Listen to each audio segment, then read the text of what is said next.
Boa tarde, pessoal. Estamos começando aqui mais um Pod do TAC e também a estreia do Rapadura Cultural. E hoje nós temos aqui essa mulher, essa figura ilustre, que no caso seria Lia Gomes, médica e pré-candidata a deputada estadual. Então hoje o nosso papo vai ser um papo bem, mas bem descontraído mesmo. Então vamos iniciar o nosso bate-papo aqui pelo Pod do TAC, pelo Rapadura Cultural. E se você ainda não se inscreveu, se inscreve nesses dois canais para acompanhar essa extraordinária entrevista e adiciona lá o sininho, ok? Então vamos iniciar. Antes de tudo, boa tarde, Lia Gomes. Boa tarde, Renato. Muito obrigada pelo convite para estar aqui hoje com vocês. Tá, ok. Nós é que agradecemos, eu do Rapadura Cultural e o Takemura do Pod do TAC. E nós vamos começar aqui falando um pouco, Lia Gomes, sobre quem é Lia Gomes, né? De onde foi que surgiu a paixão pela medicina. Haja vista, na verdade, que na família nós temos engenheiros e advogados, né? E a Lia enveredou justamente para a medicina. Como foi justamente a relação com seus pais, o grande, extraordinário Dr. José Euclides e a Dona Maria José também. E como foi que surgiu essa paixão pela política, não é? Bom, eu sou sobralense, né? Nasci aqui em Sobral. Meus pais eram professores, meu pai também era advogado. E acho que essa questão da medicina é uma coisa que eu já nem lembro quando foi que começou, né? Desde muito pequena. Eu já dizia que eu ia ser médica pediatra, no fim acabei não indo para pediatria, hoje eu trabalho na área de dermatologia, mas essa questão da política também é uma coisa que começou muito cedo. Eu costumo falar que às vezes as pessoas falam, né, tem muito Ferreira Gomes na política, mas eu sempre digo que isso é um fenômeno que acontece em todas as profissões. A gente tem profissões, famílias inteiras que são cabeleireiras, por exemplo, a família da Helena aqui de Sobral, 5 irmãos são cabeleireiros. A gente tem famílias de atores, de cantores, enfim, de médicos. E na minha casa nunca tinha outros assuntos. A gente nunca falava de futebol, a gente nunca falava de moda. A gente não gostava muito de falar da vida alheia.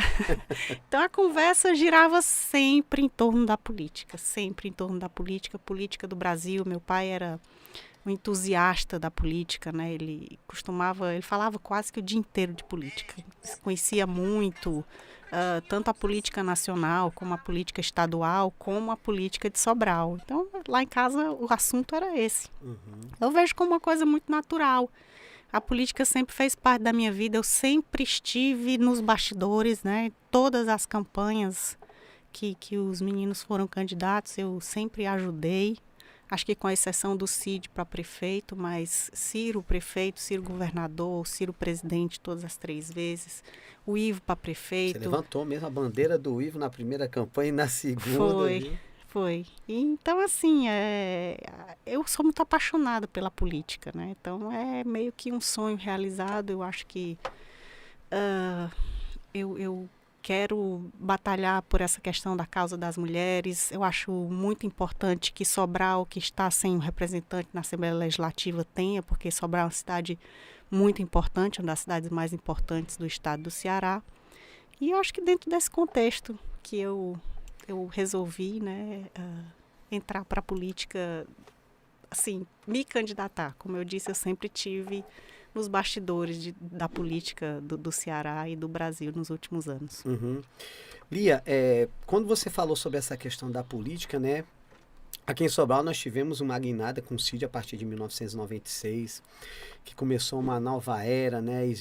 Começou na verdade novos projetos. Sobral se transformou numa cidade extraordinária e todos nós sabemos que o maior incentivador, né, tanto para o Ciro, que foi o primeiro que começou na política, e depois nós tivemos o Cid, né, que o Ciro foi deputado estadual, depois o Cid foi candidato a vice-prefeito, em 1988 com o padre Zé Linhares à frente, depois veio o Ivo, o Lúcio ainda não se enveredou, né, dentro da política, e você. E todos nós sabemos que a influência maior, como você disse mesmo, foi o Dr. José Euclides, né? O Dr. José Euclides, como você colocou, bate-papo, que se discutia dentro de casa mesmo. era a questão da política. E existem lembranças boas, né? Sobre o doutor José Euclides e a dona Maria José, que foi uma benfeitora ao extremo aqui em Sobral. Por exemplo, tem alguns bairros, algumas adjacências que ainda adoram, quando você fala no nome da dona Maria José, que é a questão do Alto Novo, Sumaré. ali, Sumaré também, Sim. as pessoas adoram. E ainda existe muito saudosismo, a influência deles foi muito importante para vocês, não foi, Lia? Muito importante. Meu pai era uma pessoa muito séria. Eu me lembro dele contando, assim, as coisas da prefeitura, de como ele tratava a coisa pública, do cuidado, como se, sabe, de pedir desconto quando ele... Na época, Sobral não tinha muito comércio, né? Muitas coisas da prefeitura tinha que comprar em Fortaleza. E aí ele ficava negociando como se fosse uma coisa para ele. Teve época dele guardar os carros da prefeitura lá em casa, porque uma época andaram pegando os carros para rodar fora do horário. Então ele era uma pessoa que cuidava muito da coisa pública e ele tinha essa seriedade, era uma pessoa muito respeitada aqui na cidade. Minha mãe gostava também de falar, a gente de sábado sempre tinha a ida ao comércio para comprar as coisas que durante a semana não tinha tempo. E aí ela ia no Seu Deoclésio, no Armazém Esplanada, no comércio no geral, né, no Zé Osmar, que vendia revistas. E ela ficava sempre muito feliz, porque quando ela ia ver o preço de alguma coisa, às vezes ela dizia que não tinha dinheiro e as pessoas diziam, não, a senhora leva, aqui a senhora quiser, a senhora leva a loja toda. Que eles sabiam que ela era uma mulher muito séria, então ela tinha muito orgulho dessa questão do nome. Meu pai repetia muito isso quando a gente era pequeno, né, que a gente era uma família... Nós nunca fomos ricos, né? Nunca nos faltou nada. Nossa casa... Mas foi uma educação, assim, muito... que eu chamo de espartana. A gente nunca teve luxo, né? Nunca tivemos festa de aniversário.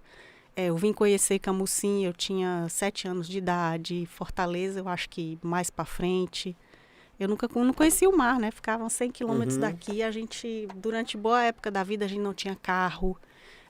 A família da minha mãe era de São Paulo e eu me lembro muito que quando os parentes queriam... Pindamonhangaba, de né? Pindamonhangaba. Ciro cita muito a Pindamonhangaba, né? Ela tinha 3 irmãs, né, que moravam em São Paulo. E as irmãs, quando queriam saber notícias que não fosse por carta, tinham que pedir o número do telefone do seu Randall, que era o nosso vizinho. E a gente ia lá para saber as notícias das irmãs da minha mãe, das minhas tias, dos sobrinhos lá de São Paulo. Então foi uma vida muito simples. Como eu disse, nunca faltou nada, mas meu pai era muito rigoroso.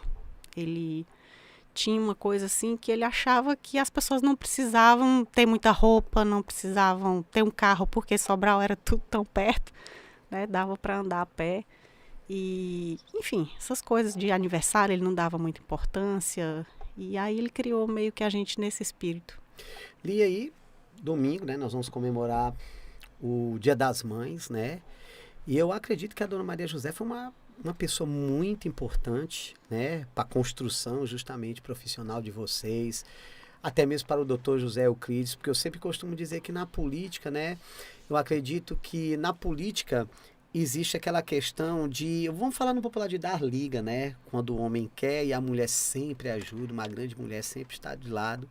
E a dona Maria José era assim, né? Conte-nos um pouco, assim, como foi o envolvimento da dona Maria José na política, sempre do lado do doutor José Euclides, né? Valorizando ao extremo, não apenas a causa social, como a educação também. Ela era muito entusiasmada, assim, de consertar as coisas, né? Ela é uma mulher muito culta. Ela tinha, assim, um português perfeito, gostava de ler muito. Então, ela era professora. E eu me lembro muito bem da situação dos professores de Sobral, né? Eu acompanhei ela em algumas oportunidades. E a gente encontrava professoras, por incrível que pareça, que não sabiam ler e escrever. Eu me lembro dela fazendo um curso para explicar para a professora de matemática o que era uma dezena, uma centena e uma unidade. Eu fiquei tão chocada com aquilo. E eu acho que foi isso que despertou nela. Disse, não, gente, pelo amor de Deus, né? Eu acho que na época as professoras eram escolhidas, né, entre os cabos eleitorais, vereadores. Existe o conceito de magistério, né? Você fazia o magistério Não precisava Não, da mas, mídia mas superior, né? eu lembro mesmo, não é caricato. Eu me lembro muito bem que eu tinha aí, acho que por volta de uns 12, 13 anos, eu acompanhei minha mãe num curso. E eu vi a dificuldade da pessoa que estava tentando ensinar para a professora de matemática o que era uma centena, uma dezena e uma unidade. É uma coisa assim que me chocou e me marcou muito. E eu acho que minha mãe, quando viu aquilo, ela disse, não, pelo amor de Deus, eu Se sensibilizou. tenho que ajudar, né? Ela era professora e sabia o que uma professora deveria ter para ensinar. Ela ensinava inglês, ensinava na universidade a questão de didática. E eu acho que foi muito isso que assim, motivou. Depois, Sobral é uma cidade muito diferente. O bairro hoje conhecido como Dom José, Alto Novo, ela tinha só praticamente casas de taipa na época. O esgoto não tinha rede de saneamento básico, era lama na porta da casa das pessoas. Tinha um matadouro ali naquela entrada, perto da linha do trem. E muitas vezes eu fui buscar minha mãe no trabalho e eu me lembro da revoada de mosca, quando o carro passava, subia aquele monte de mosca. E ela era muito indignada com aquilo tudo. Então ela fez mutirões para as pessoas, né? Ela conseguia o material e as pessoas trabalhavam elas próprias construindo as casas. Eu me lembro dela ensinando as pessoas como filtrar a água. Então ela fez uma campanha, conseguiu vários filtros para as casas, depois foi dar aula de como é que limpava aquele filtro, né? Que a parte que ficava suja, né? Que tinha os resíduos da água. Ela conseguiu que uma entidade de fora do Brasil viesse para apadrinhar as crianças e aí mandava uma quantia por mês, aí tinha consultório dentário, tinha aula de balé. Então, realmente, ela fez um trabalho, como você bem disse, é gostoso de andar em algumas casas que as pessoas correm para buscar foto com ela e contam as histórias. E eu assisti muito de perto essa transformação, especialmente nesses dois bairros que... É interessante, né, Lia, que ela, digamos assim, construiu esses projetos em um período que as coisas, na verdade, era bem difícil. Podemos dizer que o mundo era difícil. Muito né? difícil. A Muito Prefeitura de Sobral difícil. tinha pouquíssimo recurso, pouquíssimo, assim, dava para pagar a folha e sobrava muito pouco. Meu pai também já começou a mexer organizou essa parte financeira. Tinha muita dívida quando ele assumiu a prefeitura. Ele gostava de falar que a rodoviária, por exemplo, né, foi construída pelo prefeito anterior. E ele dizia sempre que a rodoviária era uma obra dele, porque o prefeito construiu, mas não pagou. Então era engraçado isso, era uma situação bem difícil. E eu digo sempre assim, porque eu tive a oportunidade de conversar com algumas pessoas que moram no bairro Dom José, e eles me falaram sobre esse projeto justamente que sua mãe criou, se eu não me engano era SAFES. SAFES era o nome. Tinha até, eles chamavam de CCF. CCF, era o nome a sigla em inglês da entidade que apadrinhava. É Fundo Cristão para Criança, em inglês era CCF. Exatamente, que eles diziam, existe um saudosismo muito grande da Dona Maria José, que ela criou, que ela construiu a SAFES, a CCF, até me deu vontade de perguntar, né, qual é o conceito de CCF, agora você está explicando, né? E você acompanhou, Lia, essa trajetória, na época quando ela construiu a SAFES, essas visitas que ela fazia? Muito.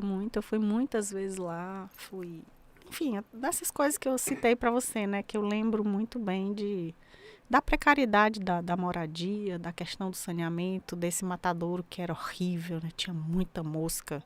Hoje é uma pracinha lá, bem bonitinha. E eu acompanhei de perto essa transformação, né? Consultório odontológico, médico. Ela criou uma sorveteria, porque ela tinha esse entendimento que não adiantava dar aquelas coisas para as pessoas se as pessoas não tivessem como se manter.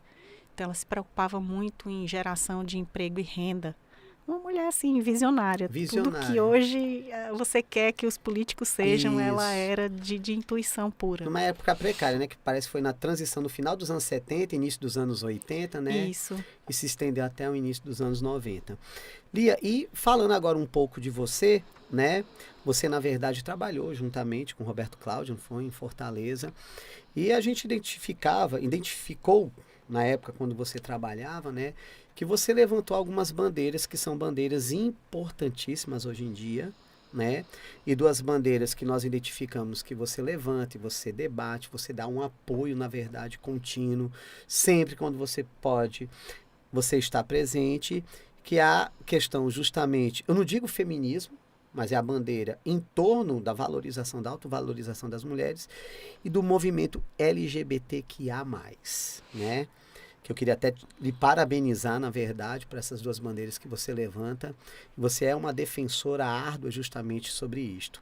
E é um dos seus projetos, caso você chegue justamente na Assembleia Legislativa, levantar essas duas bandeiras, como outras, mas especificamente debater essas duas problemáticas, que essas problemáticas no Brasil hoje elas são complicadas ao extremo, né? Existe um desrespeito tremendo, na verdade, sobre quantas mulheres, todos nós sabemos, enquanto nós estamos aqui, né, com essa entrevista, nesse podcast com você, quantas mulheres estão sendo agredidas, né? O movimento LGBTQIA+, é um movimento que tem bandeira, ele tem identidade, mas que às vezes ainda me choca é que o brasileiro ele não aprende a respeitar. Ele não aprende a respeitar. E como você mesmo disse, são movimentos que nós precisamos dar uma visibilidade maior. Então, caso você chegue na Assembleia, esses movimentos vão ser movimentos defendidos por você. E o que é que você pensa, por exemplo, assim, em debater, em discutir, para amenizar pelo menos essa situação? Eu creio que nas suas caminhadas em Fortaleza, você deve ter se deparado com muita coisa, mas muita coisa lamentável mesmo. Muita coisa. Eu estive recentemente, né? Eu saí em dezembro da Secretaria. Eu fui secretária executiva de Justiça, Cidadania e Direitos Humanos. Foi uma secretaria que me trouxe muita visão dos problemas que, especialmente, a população vulnerável encontra. O que é a população vulnerável? Essas pessoas que estão abaixo da linha de pobreza, passando fome, as que sofrem mais violência, as que têm dificuldade de alcançar os direitos que elas têm, às vezes por falta de conhecimento das leis que protegem, às vezes por falta de políticas públicas mesmo que o governo tem. Então, para você ter uma ideia da amplitude da secretaria que eu estava lá à frente, eu cuidava de toda essa parte de documentação do governo do estado, do combate ao tráfico de pessoas, ao trabalho escravo, pessoas com deficiência, idosos, LGBT, a combate ao racismo, à igualdade racial. A gente tinha um programa para diminuir os índices de subregistro, tem muitas crianças, o Ceará tem 3,8% da população que não tem registro de nascimento, então não consegue acessar nenhum direito. E, como você bem falou, dentro dessas políticas, dessas minhas obrigações de trabalho, estava a questão LGBT. Eu acho que muito desse problema, a população LGBT ela enfrenta uma violência muito grande. Demais. De todos os tipos, né? A física, a verbal.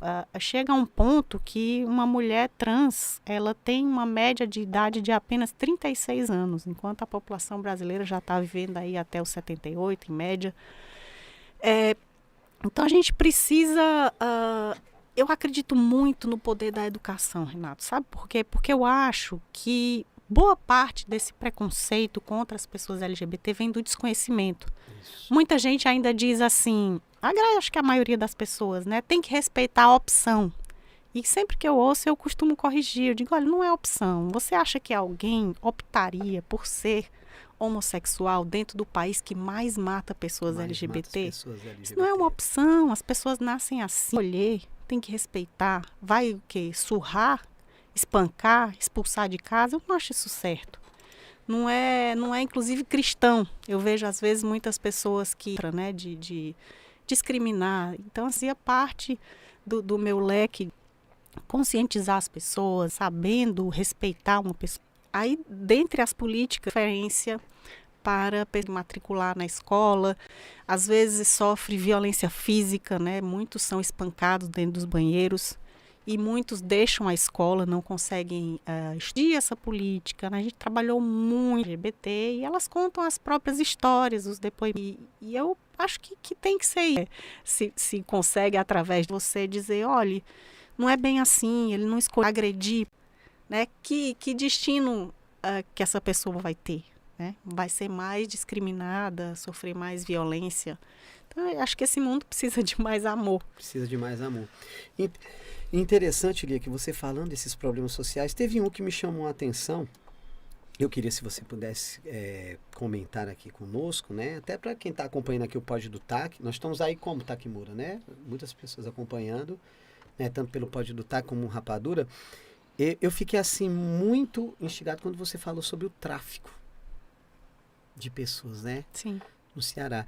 E, às vezes, nós estamos aqui em Sobral, nós não sabemos a dimensão justamente disso, não é? Então, como é essa situação justamente aqui no estado ali? É muito agravante mesmo, porque nós sabemos que o Ceará, na verdade, é uma porta de acesso para o turismo. Sim. Né? Eu me recordo que na Copa de 2014, Lia, tinha alguns estrangeiros, por exemplo, holandeses, franceses e ingleses, que eles já fechavam em parceria, né, com algumas pessoas aqui do Ceará, pacotes, que nesses pacotes vinham incluindo até mulheres, e algumas dessas mulheres eles levaram. Você poderia falar assim um pouco para nós sobre essa questão?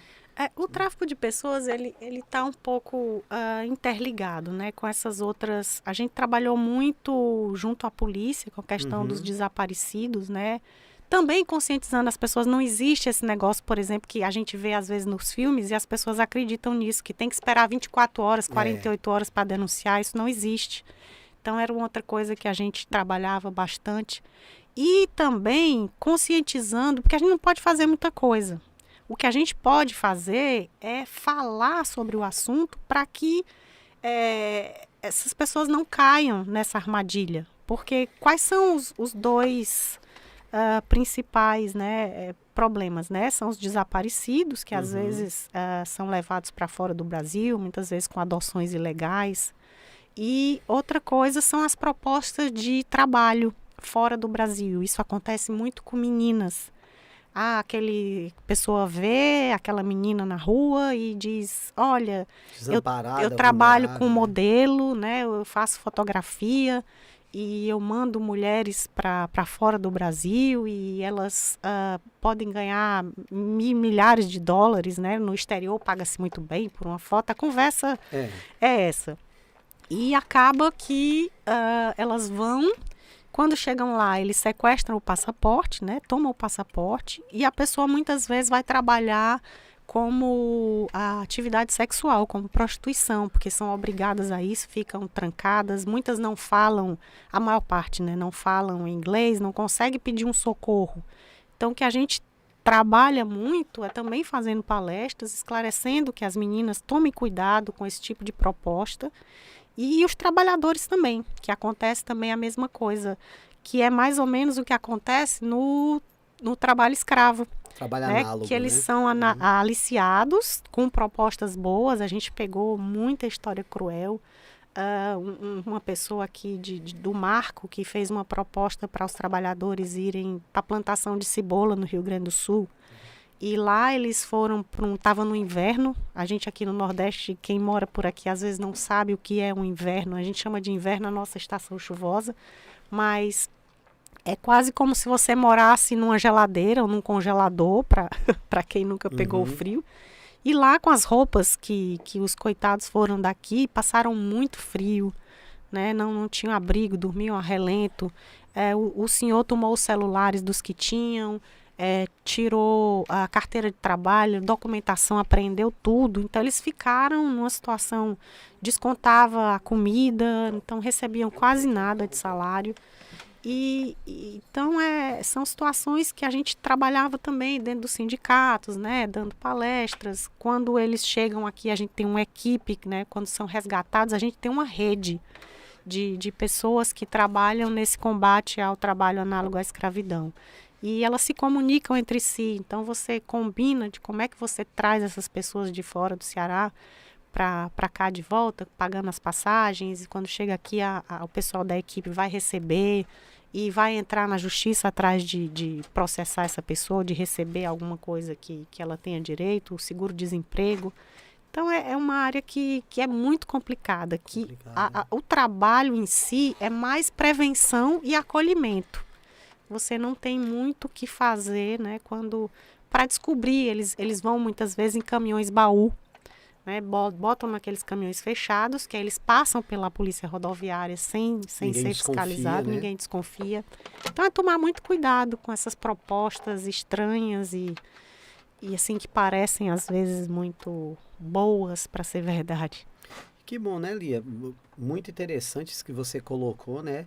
E você já desenvolver esse trabalho, né, na Prefeitura de Fortaleza e também em outras cidades, né? Você tinha uma proximidade, você tinha uma relação muito boa com civis de Caucaia, né? com Caucaia. Caucaia também foi uma cidade que lhe abraçou, né? Você também desenvolveu alguns projetos lá, mas foram projetos junto ao poder público de Caucaia ou foi projetos mesmo espontâneos de você?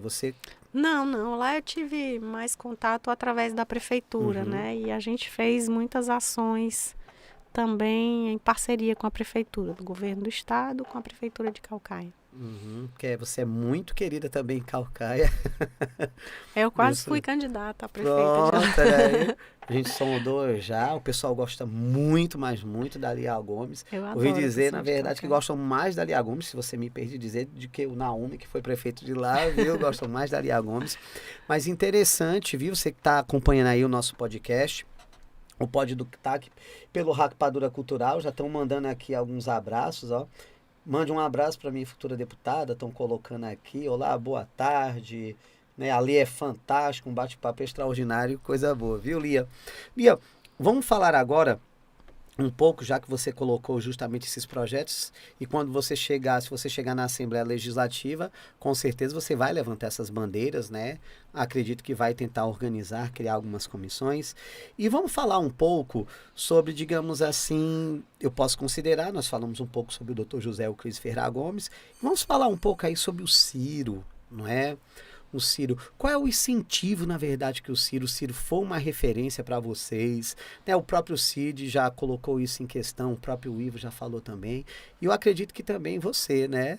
O Ciro sempre acompanhava assim, alguns momentos, né? Às vezes eu estava em determinado um bairro, nas eleições de 2016 e nas eleições, na verdade, de 2020 agora com o Ivo, e eu me recordo muito que das eleições de 2016 eu estava lá na Coab 2 e você estava assim, lado a lado com o Ciro andando e você pegando uma toalhinha e passando no rosto dele e ele suado, né? E o Ciro para você é uma referência, o Ciro justamente é aquele que você se espelha? Sem dúvida, assim, acho que o Ciro dos meninos foi o que eu mais acompanhei muito de perto a carreira política, né? Eu morei alguns anos na casa dele, e então eu acompanhava todo dia, ele chegava com as histórias, fui a muitas inaugurações, participei ativamente das campanhas. Na época, né? Eu fazia medicina, eu tranquei a faculdade, porque a campanha eram 6 meses, então... Mas foi para governador ou para presidente? Para governador, essa, né? Que eu estou citando, né? Que eu estava na faculdade de medicina. E então, assim, ele pegou, por exemplo, Fortaleza destruída. Tava assim, muito lixo, a cidade estava imunda, com várias... Me recorda mesmo, que vinha de uma gestão da Maria Luísa, né? Muito caótica. Eu sempre conto a história, né? Era tão crítico que as pessoas diziam que tinha 10 ratos, 7 ratos por cada habitante de Fortaleza. E o Tom Cavalcante brincava, né? Que ele dizia, quem foi esse que contou os ratos e não matou?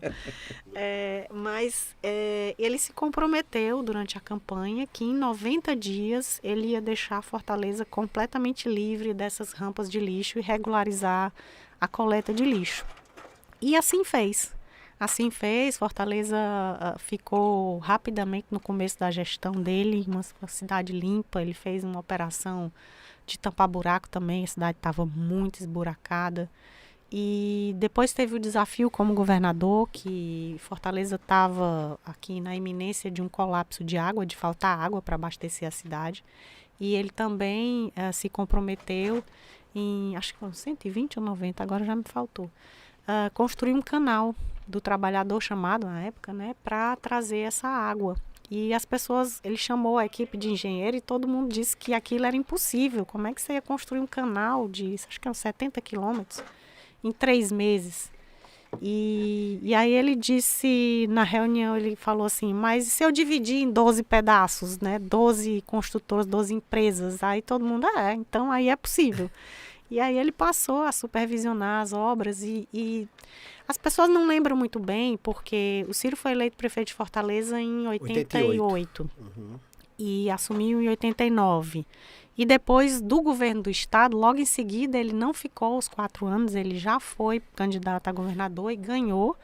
E ele saiu, na época dele não tinha reeleição, em todas as eleições, as pesquisas que se fazia no Brasil todo, o Ciro foi sempre eleito o melhor prefeito de capital, de todas as capitais, Fortaleza, e depois o melhor governador nos 4 anos em que ele esteve à frente do governo do estado. Naquela época não tinha reeleição. Então, assim, eu acompanhei muito de perto as transformações que ele fez e o reconhecimento, né? Não era à toa que as pessoas davam a ele esse título de um governador mais popular. Você acompanhou a ida dele naquela época que o Fernando Henrique Cardoso se ausentou e o Itamar Franco, na época ele era filiado ao PSDB, o Itamar Franco fez o convite, né? Sim. Porque para quem está acompanhando não pode doutar que o Ciro foi um dos responsáveis por constituir o Plano Real também. Era uma época que o Plano Real estava meio que ameaçado, né? Existia aí aquela história de cobrarem os carros muito a mais do que o preço era.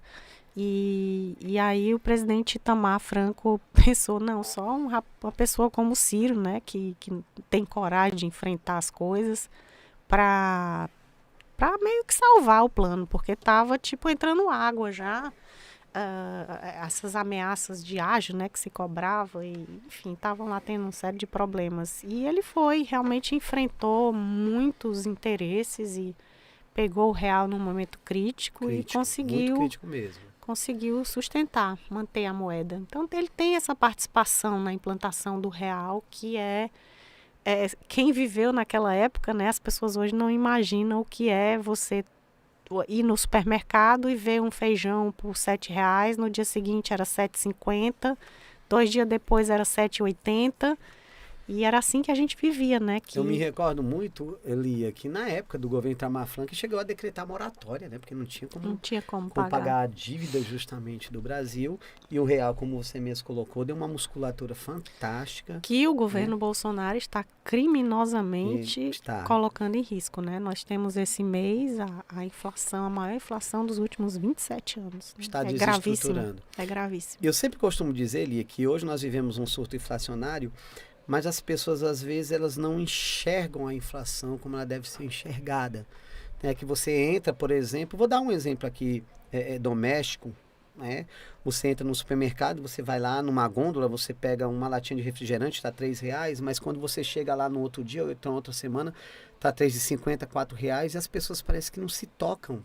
Né? Muitas pessoas não sabem que aquilo ali é o surto inflacionário, na verdade, que ele vai se estendendo, se estendendo.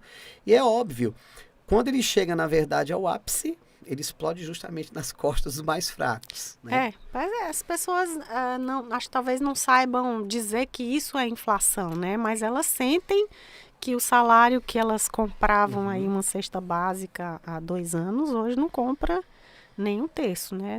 Mesmo pra gente, que eu me considero uma pessoa privilegiada, hoje você vai no supermercado, a gente sente, você compra 4 besteiras, R$100. Verdade. É uma coisa, sabe, 4 besteiras no modo de dizer, mas bem pouquinha coisa, e R$100, R$120, você não traz nada para casa. E eu imagino isso para quem tem que comprar uma cesta básica para uma família de 5 pessoas, né?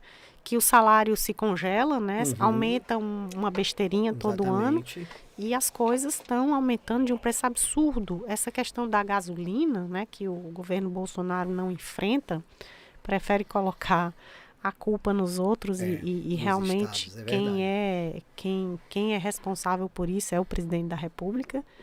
E isso, a gasolina, ela está em todos os preços, né? Porque tudo que a gente veste, o que a gente come, né? O que a gente compra, vem transportado de outro lugar e usa gasolina.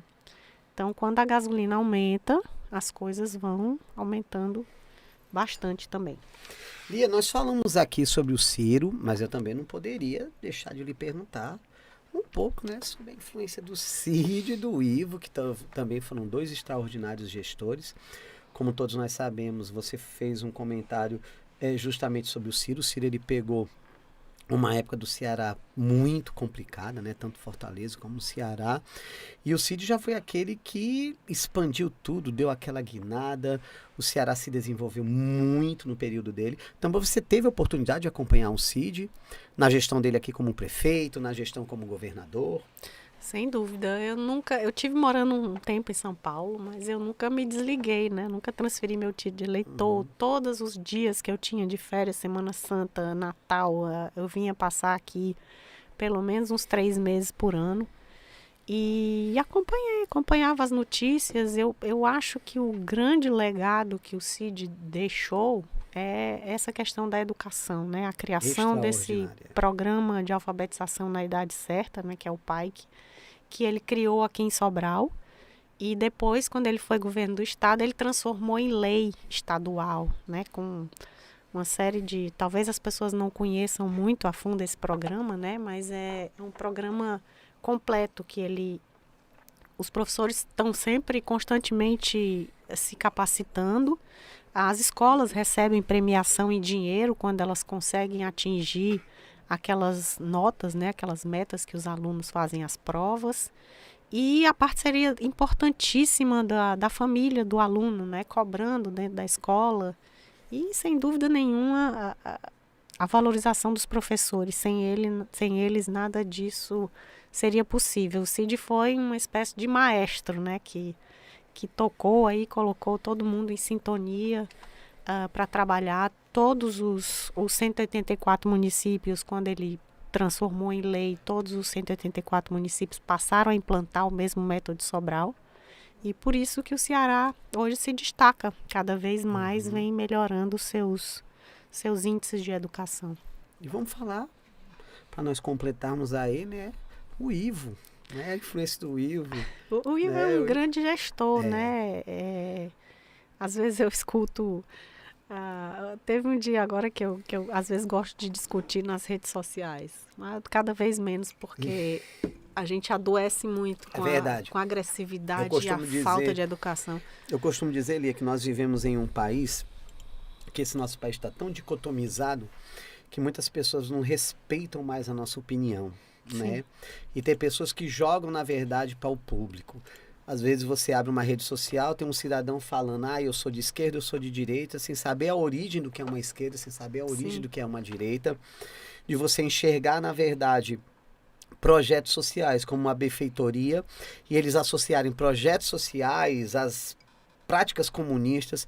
Então eu fico, meu Deus do céu, mas que loucura é essa que nós estamos vivendo mesmo, né? Mas eu estava falando dessa história das redes sociais, né? Porque o Ivo é um grande gestor, é inegável. A cidade está linda, limpa, toda semana tem inauguração, né? Grandes obras, aquela agora a Lagoa da Fazenda, teve o Evangelina Saboia. Tem 7 ou 8 centros de creches, né, chamados antigamente, agora Centro de Educação Infantil, em construção, cada um mais lindo que o outro. Enfim, praças, saneamento básico, calçamento, ligação de água. Assim, se eu ficar aqui, eu vou ficar alguns minutos falando. Mas eu estava citando essa história das redes sociais no dia que veio o ministro do Bolsonaro inaugurar ali a reforma da Igreja do Menino Deus.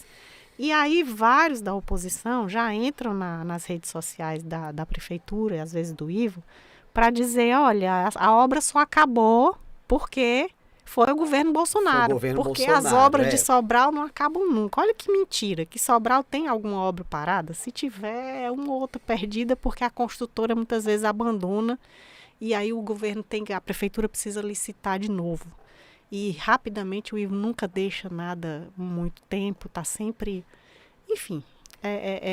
E aí eu expliquei nas redes sociais que a obra foi feita pela prefeitura. O governo federal não fez a obra, o governo federal repassou. Aí diz assim, dinheiro do governo Bolsonaro. Eu botava assim, outro erro. O dinheiro foi do governo Bolsonaro e da prefeitura de Sobral. A prefeitura de Sobral também colocou dinheiro naquela obra. Então a obra foi executada pela Prefeitura de Sobral com dinheiro do governo federal e do povo de Sobral. Tá? Aí foi engraçado porque todos eles fugiram, né? Nenhum mais respondeu. Acabou-se a ilusão de que a obra só acabou porque era do governo Bolsonaro e que era dinheiro do governo federal. Não ficaram no debate. Lia, que papo bom, né, Takimura? Papo muito descontraído. Tem muitas pessoas aqui nos acompanhando pelas redes sociais. Teve uma aqui que mande um abraço para Lia, né? É a Sandra Flor, tá mandando um abraço para você. Abraço, parabéns, Sandra. Lia. Também quem tá mandando um abraço para você é o Madison Linhares, né? Que é o diretor da Voz FM, tá acompanhando aqui abraço, também. Madison. Parabenizando aqui, parabéns pela entrevista, né? Nós temos também aqui o Washington Potts, né? Conhecimento e experiência. Mande um abraço para Lia Gomes, Humberto Bezerra também. Muita gente acompanhando. Pessoal, aqui esse papo descontraído com a Lia Gomes. Então não esqueça também, vá lá, faça a inscrição no nosso canal, no Pod do TAC, no Rapadura Cultural, e acompanhe aí essa entrevista. Lia, vamos falar um pouco, né, sobre, né, a sua expectativa de você chegar na Assembleia Legislativa. Quando foi que surgiu esse seu desejo, né, de se tornar deputado estadual? Quando foi que surgiu o desejo? E se você, eu acho que é até prematuro perguntar, mas se você tem perspectiva de esticar um pouco mais a carreira política, mas quando foi que surgiu o desejo, né, de pleitear uma cadeira a deputado estadual? Acho que foi da necessidade de colocar essas minhas bandeiras. A questão da mulher é uma questão muito delicada, porque nós temos hoje na política, no Brasil, cerca de 15%. Nós somos 53% do eleitorado brasileiro, né? Mais que os homens. Homens 47%, nós 53%. E nós temos cerca de 15% só de mulheres ocupando a política. Isso é muito grave. Por que eu digo que é grave? Só porque mulher tem que participar? Não, eu gosto muito de ler, Renato, as coisas, especialmente coisas relacionadas a políticas públicas. E existem várias pesquisas, vários artigos que mostram que países onde as mulheres ocupam pelo menos a metade dos cargos são países mais desenvolvidos, menos violentos, mais felizes, mais pacíficos. Então, acho que a mulher traz isso. A gente precisa nesse país que a gente precisa pensar em políticas públicas para diminuir essa violência, esse feminicídio que está demais, está demais. Se você me permite, Lia, na Alemanha, durante a gestão da Angela Merkel, a Alemanha, ela deu uma guinada mesmo, né? Melhorou, na verdade, 100%, a Alemanha evoluiu, se tornou, na verdade, uma das potências do G7. Perfeito mesmo. Sim, agora na pandemia, né, as gestoras que mais se destacaram na boa condução das medidas de prevenção das mortes, ao contrário do absurdo assassinato que aconteceu aqui no Brasil. Mais de 600 mil mortes. 630 mil, já está agora 640, por aí. Foram as mulheres.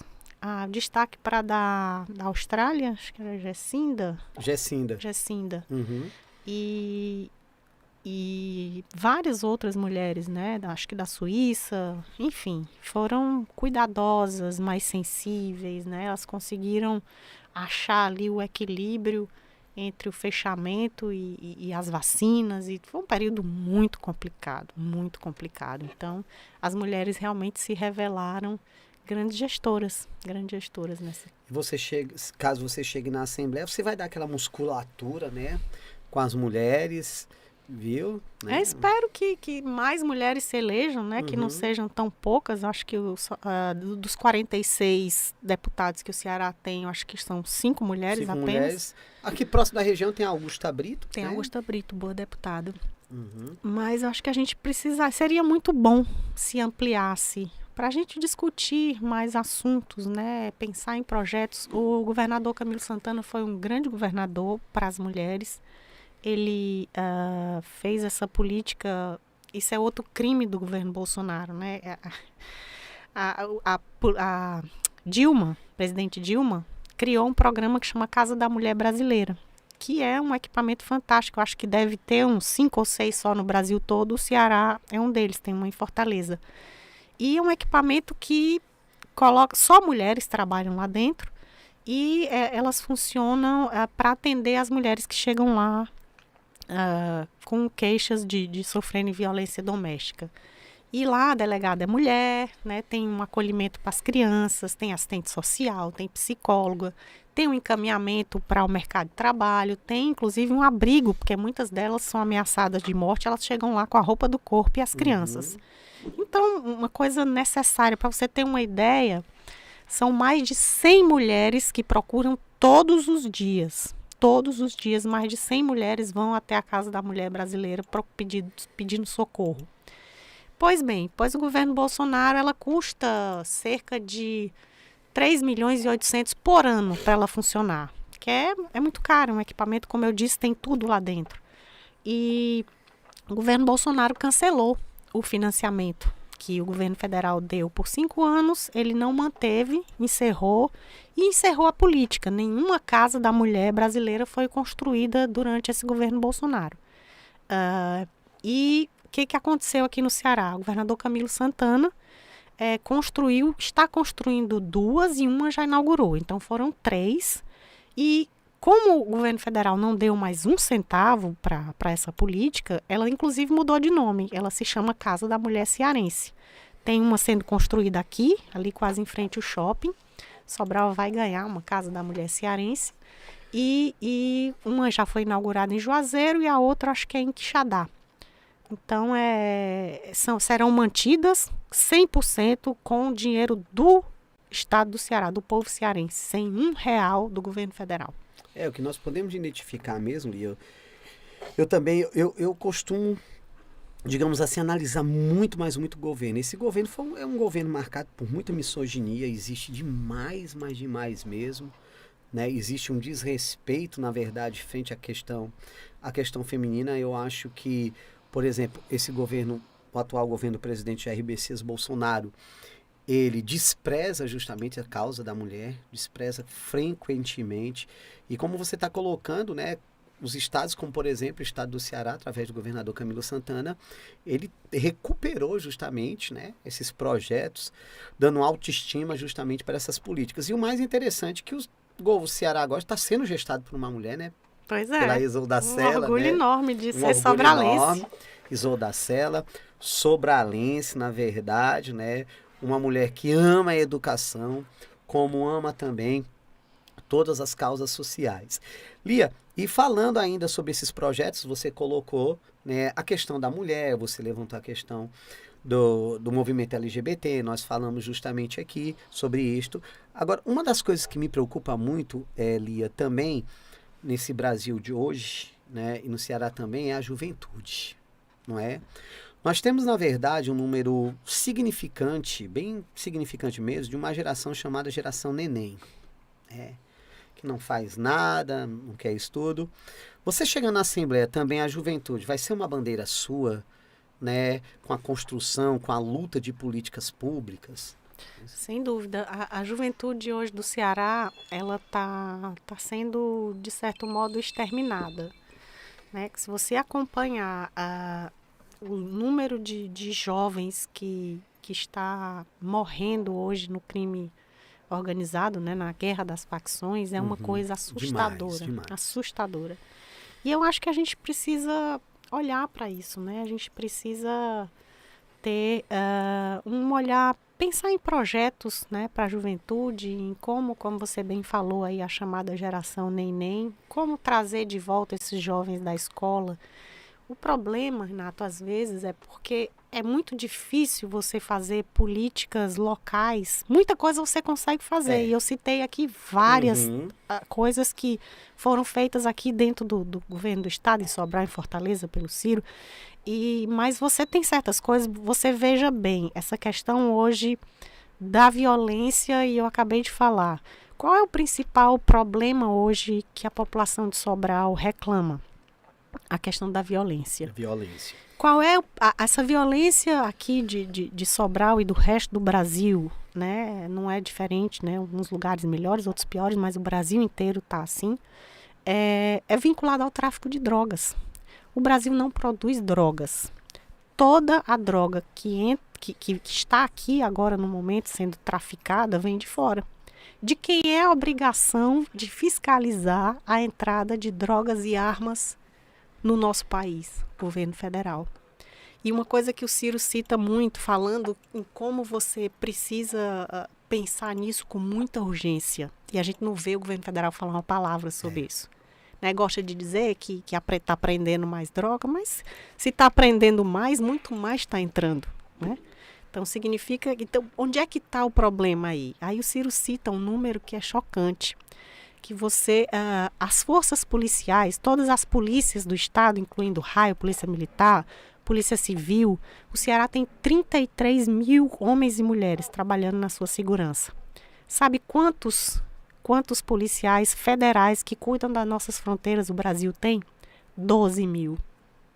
Quer dizer, o Ceará tem quase 3 vezes mais. O Ceará só tem 4% da população.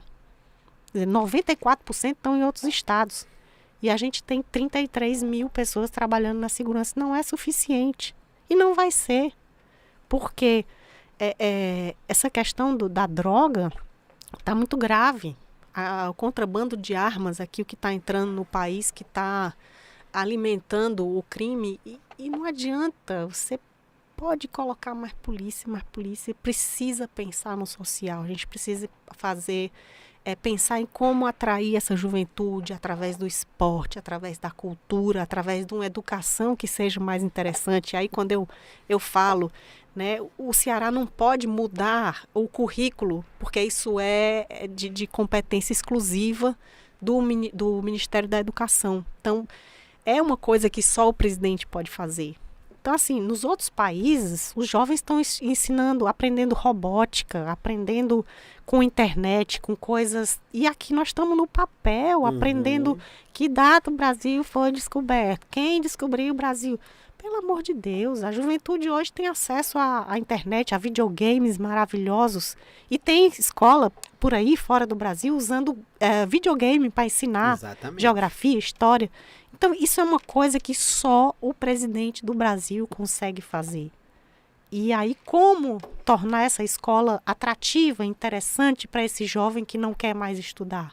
Precisa ter uma mudança de currículo, precisa investir, precisa colocar games, robótica, né, internet nas escolas, em todas as escolas, dar tablet para os alunos. Gente, isso não é difícil. Isso custa nada para o governo federal. Enfim...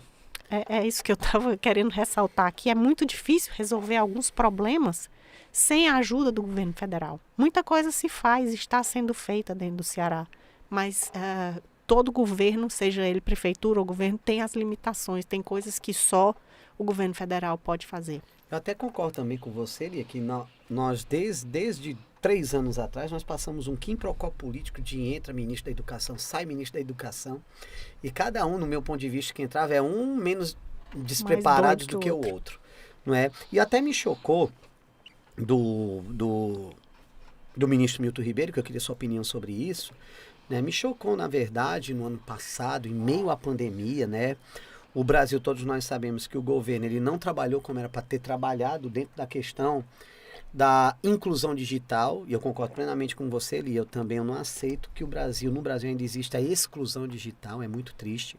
E me chocou uma fala muito, mas muito forte do ministro Milton Ribeiro, eu creio que você se recorda, sobre a questão do autismo. Né? Que todos nós sabemos que o autismo ele se transformou em uma causa no Brasil, está em alta o autismo, não é? E que ele afirmou veementemente que um estudante autista ele atrapalhava, na verdade, em sala de aula, uma criança, na verdade, que ele julgou essa criança ser normal como um autista não fosse normal, não é? Aí eu queria sua opinião justamente sobre isto, sobre essa questão e se nós podemos esperar, caso a Lia Gomes chegue na Assembleia Legislativa, algum projeto sobre essa questão da educação de inclusão, sobre a questão do autismo. Que nós sabemos que Sobral já desenvolve um papel brilhante. Né? Em todas as escolas, tem alunos autistas, tem os cuidadores. Será que nós podemos também esperar, caso a Lia Gomes chegue na Assembleia? Eu acho que muita coisa a gente tem que fiscalizar, né? O papel de um deputado também é fiscalizar se a lei está sendo obedecida.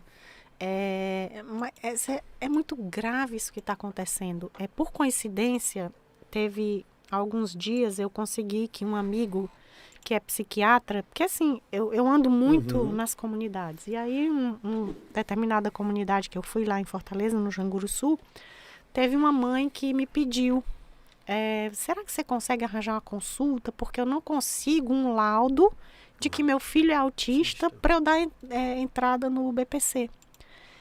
E aí, ela era lá de uma associação, eu combinei com a presidente da associação de levar um amigo que é psiquiatra, que consegue fazer esse laudo, não é da minha área. E aí ela selecionou lá umas mães e ele atendeu, acho que 32 crianças. Se você visse a história dessas mulheres, eu tive vontade de chorar. E hoje eu acabei de falar com ele de novo, agradecendo de novo. Aí ele disse, Lia, vamos arranjar mais lugar para a gente fazer isso. porque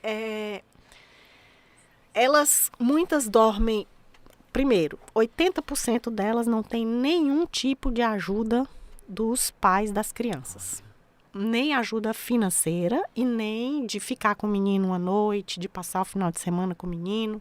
80% dessas mães que entraram no consultório. Uma coisa absolutamente chocante, que eu acho que é outra coisa que não se discute no Brasil, né? Que leis que se faz para esses homens que abandonam os seus filhos, né? Como? Isso não pode ficar do jeito que está. É verdade. Na periferia é só o que a gente vê. Na periferia, na classe A também. Só que na classe A, muitas vezes as mulheres têm uma profissão boa, que ganha muito bem, e não se ressentem tanto dessa... Claro que a figura do pai, afetivamente, nada substitui, mas conseguem, pelo menos financeiramente. E assim, as crianças de um autismo gravíssimo dormem 4 horas por noite. Elas têm outros 2 filhos, 2, 3, às vezes um só, mas tem outro filho para criar. E fazem lava, passa, cozinha, cuida do menino. Meu Deus. E ensina as tarefas. E uma coisa, um sofrimento. Eu fiquei assim tão chocada com aquilo. E não conseguem acessar, porque o SUS não tem especialistas.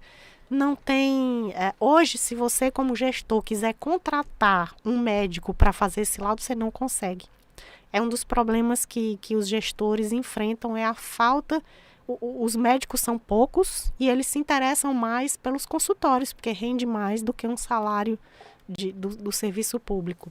É outra coisa, né, que como governo você precisa pensar em como fazer uma carreira dentro do serviço público, tornar mais atrativo para que esses profissionais venham a se, enfim, ficar no serviço público, né? Porque muitos deles preferem o consultório particular.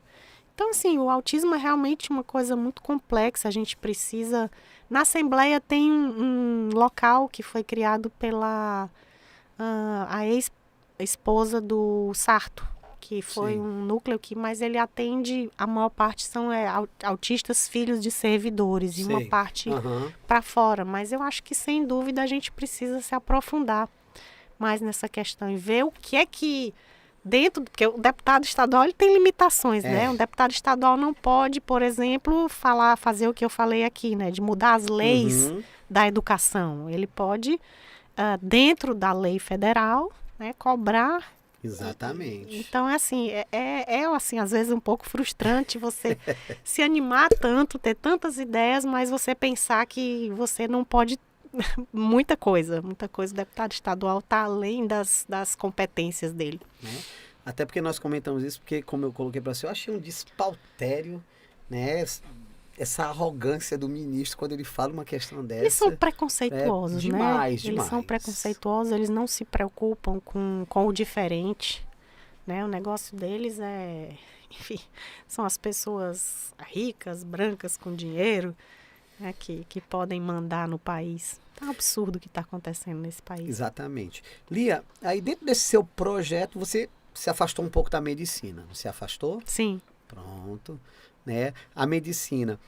Quando você estava em São Paulo, que você disse, você passou quanto tempo morando lá? Passei 20 anos. 20 anos, né? Eu também queria dizer que eu sou de São Paulo, viu? Ah, é? Eu percebi pelo seu sotaque. Eu sou de São Caetano do Sul, São Paulo. Trabalhei em São Caetano. Olha aí, eu sou de São Caetano do Sul, mas eu morava em São João Clínico, bem pertinho do Ipiranga, viu? Eu sou de lá também. Sente saudade de São Paulo, Lia? Nenhuma. Nenhuma, eu né? sempre quis voltar, mas a gente vai sendo meio que... vai deixando a vida tocar e quando você percebe...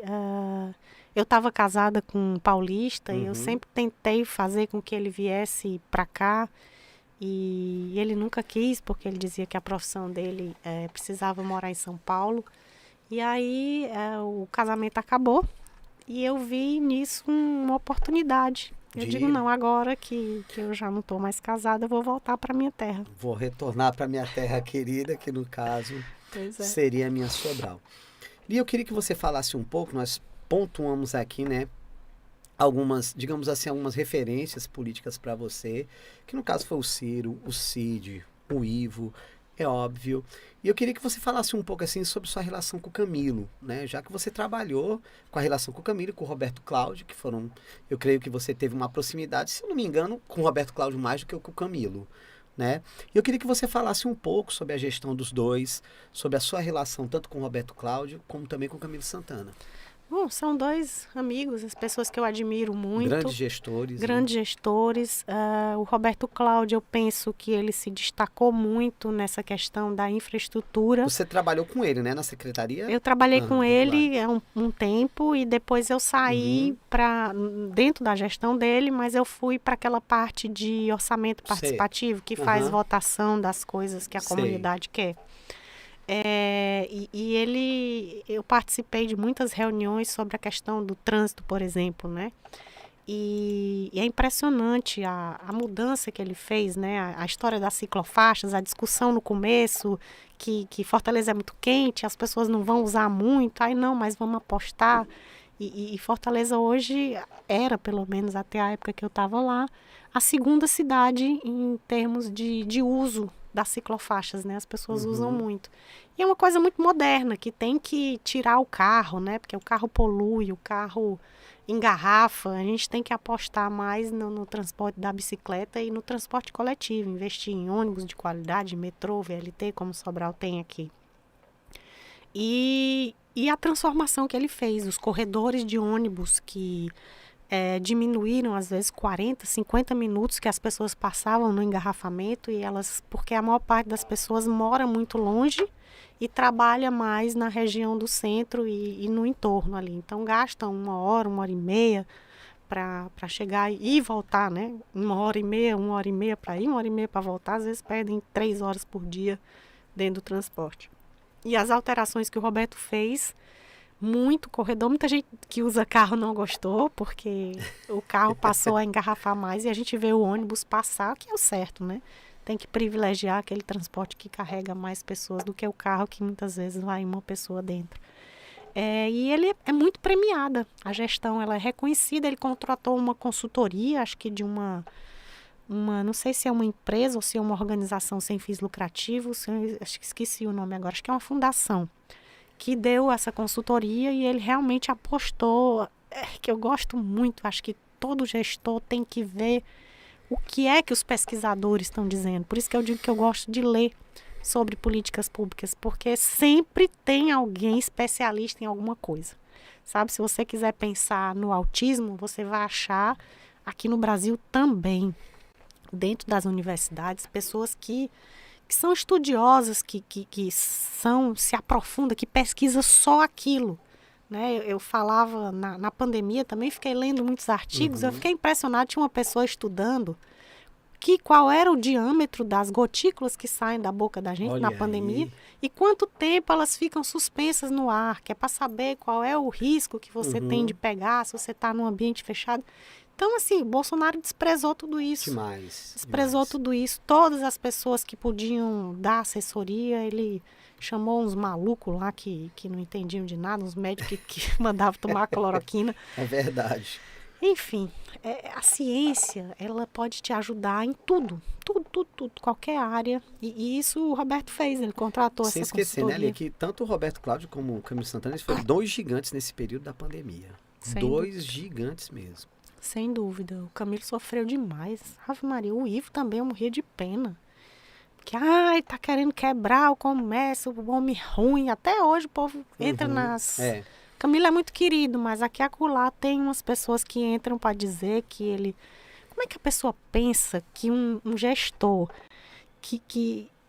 enfim, ele depende do dinheiro do comércio para ele fazer as obras. Ou seja, se ele não tiver dinheiro, ele não faz nada e aí não se elege a mais nada. Porque seria um governador ruim e as pessoas não votam mais nele. Então, quem é que pode acreditar que um governador vai fazer de propósito um negócio desse? A arrecadação, o dinheiro que o Ceará arrecada, né, com ICMS, em maio do ano passado, caiu 54%. Ele perdeu mais da metade do dinheiro que o Estado recebe para fazer as obras. Por quê? Porque não tinha outra opção. Ou a gente fazia aquele isolamento mínimo, ou muito mais pessoas teriam morrido. Morreu muita gente desnecessário aqui. E eu costumo sempre dizer, né, Lia, que era algo tão novo que depois de 102 anos, surge uma nova pandemia que ninguém esperava o que era e você não conhecia o que era Covid. E eu sempre costumava dizer, né, dentro da minha área, que é a história, que eu falava, poxa, mas na gripe espanhola, se você fosse lá para a Idade Média, na peste negra, também as medidas adotadas foram as medidas de isolamento. Né? Foram as precauções, justamente, a máscara para você ficar isolado, tudo isso. Mas a falta de compreensão, justamente, do povo foi muito grande estimulado mesmo. pelo Bolsonaro. É verdade. Porque quando você tem um gestor dizendo que não tem que fechar nada, que tem que abrir tudo, ele sabia o que ia acontecer com a economia. E ele sabia que ele não sabia, como não sabe, resolver o problema. Então, ele começou a dizer que não tinha que fechar. Por quê? Agora, todo bolsonarista diz, né, aquela história do fecha que depois a gente resolve, né? Como é que eles falam? Então, assim, até hoje é como se... Que alternativa? Não tinha cura, não tinha tratamento, não tinha remédio, nada. Ninguém sabia quem era que ia morrer e quem não ia. A gente viu crianças sem nenhum problema de saúde morrer. É verdade. Meus filhos perderam o pai. Era um homem saudável, tinha 67 anos. E eu fico pensando se a morte dele não poderia ter sido evitada, porque ele fazia 2 semanas que tinha tomado a primeira dose. E se o Bolsonaro tivesse comprado as vacinas lá em dezembro? Bem antes. Né? Será que ele não teria já, a Covid não teria pego ele já com a segunda dose? Né? Será que hoje, assim, meus filhos teriam o pai vivo aqui? São questionamentos. Eu não tenho dúvida que essa conduta do Bolsonaro... Aliás, eu não preciso dizer que sou eu que estou pensando, não. Tem também cientistas que estudam isso. Estudam isso. Veementemente. Afirmam categoricamente que coisas, Bolsonaro matou gente com essa conduta. Eu até achei, pegando aqui a sua deixa ali, achei muito interessante, que muitos líderes políticos, né, como o próprio presidente da França, Emmanuel Macron, né, que foi reeleito algumas semanas atrás, ele disse que ficou pasmo com o Brasil quando o Brasil politizou vacina. Nenhum outro país politizou vacina, mas aqui no Brasil nós politizamos vacina. Pegamos a vacina, na verdade, como, digamos assim, como trampolim para a política, né? Dizer que a vacina não presta porque é produzida por um Estado, que o Estado é oposição ao Bolsonaro, e assim sucessivamente. Uma doidice, né? Porque a história que a vacina era chinesa, né? Uhum. As nossas vacinas quase todas são chinesas. O que não vem da China vem da Índia, não é de agora. Exatamente. São as vacinas que a gente toma, sarampo, rubéola, hepatite, né? A maior parte. E assim, eu nunca perguntei no posto de saúde, quando eu ia vacinar meus filhos, nem na clínica, de onde vem essa vacina. Não, eu pedia para olhar, para ver a validade, né? Ver ali se a vacina estava válida. E eu acreditava que, sendo uma clínica boa, um posto de saúde responsável, a vacina estava válida, era uma boa vacina. Então, ia lá e dei todas as vacinas para meus filhos. De repente, a gente se pegou nessa discussão pré-histórica. E até hoje tem gente que não tomou vacina. Não tomou porque acredita. Eu tive, na semana passada, numa tribo indígena, lá em Caucaia, e Os tapebas. Ela estava me dizendo que o pastor da região lá meio que proibiu as pessoas de tomarem vacina. Muito influenciada por essa questão aí dos evangélicos que estão no governo Bolsonaro, né? Devido a esse caráter justamente conservador. Bem, e eu queria lhe agradecer aqui, mas que papo muito bacana, um papo muito descontraído, viu, Lia? Tem um pessoal aqui me mandando abraço. Carlúcio Campos, Wellington Marques, Raquel Saraiva Leão, acho que você conhece. Conheço, né? Raquel. Pronto. Beijo, Raquel. Mandando um abraço. Michel Tavares também, muito boa a entrevista com a doutora Lia, como sempre, bastante sensata em suas palavras. E nós queríamos aqui, Lia, antes de tudo, agradecer a sua participação aqui, né? No Pod do TAC também, no nosso podcast no Rapadura O Pod Cultural. é do TAC, mas o TAC não fala. Tem que uns dias das entrevistas. Tá certo. Viu? Tem que voltar aqui no dia do TAC falar. Viu? Eu queria perguntar, você gostou da entrevista, Muito Lia? boa, papo bem descontraído. Boa. E Eu queria lhe mostra- agradecer, Lia, e queria que você mandasse aí, né, fizesse suas considerações finais aqui para os nossos internautas que estão acompanhando aí o Pod do TAC, os nossos seguidores que estão acompanhando também o Rapadura Cultural. Eu sempre gosto de falar da importância da política, né? Você vê que hoje aqui a gente falou dos mais diversos assuntos, mas todos esses assuntos que a gente abordou tinham uma saída pela política. Então, assim, tudo na nossa vida é política. E eu até sempre cito uma frase do Papa Francisco, que ele diz que é a obrigação de todo cristão participar da política. Porque a política, ela é transformadora para o bem e para o mal. Citei aqui a questão da morte, né, do pai dos meus filhos, que uma ação de um governo poderia salvar a vida dele. Verdade. E a política é isso. Ela faz se a gente vai ter praça, se a gente vai ter limpeza, se a gente vai ter uma profissão, se a gente vai ter uma educação de qualidade. Absolutamente tudo depende da política. Então a gente precisa prestar mais atenção nela. A política. É isso aí, pessoal. Estamos encerrando aqui mais um Pod do TAC, né? Entrevista com a médica, né? E futura pré-candidata a deputada estadual, Lia Gomes, viu? Lia, mais uma vez, queria agradecer você, queria agradecer também aqui a presença da Daniela, a presença do nosso querido amigo Takimura, né? Pod do TAC, segunda-feira tem Pod do TAC com o Takimura. Na próxima semana, nesse mesmo horário, tem aqui no Pod do TAC, no Rapadura Cultural, que é o meu podcast também, professor Renato Paiva. Lia, queria lhe agradecer, né? E um forte abraço. Obrigada, Renato.